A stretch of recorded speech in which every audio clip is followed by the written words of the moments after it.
Mobil Pajero warna putih Nopol B1264 BCU yang ditumpangi keluarga Vanessa Angel terlibat kecelakaan tunggal di kilometer 672-300 jalur A ruas tol Jombang arah Mojokerto pada Kamis 4 November 2021 pukul 12.34 waktu Indonesia Barat.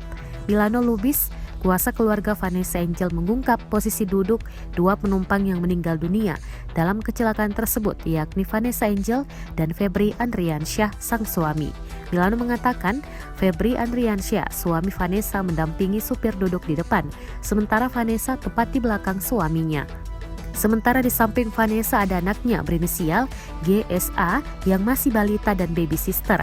Hingga Kamis 4 November 2021 pukul 15.56 waktu Indonesia Barat, polisi masih melakukan otopsi jenazah artis Vanessa Angel dan Febri Andriansyah suaminya di Rumah Sakit Bayangkara Polda Jatim.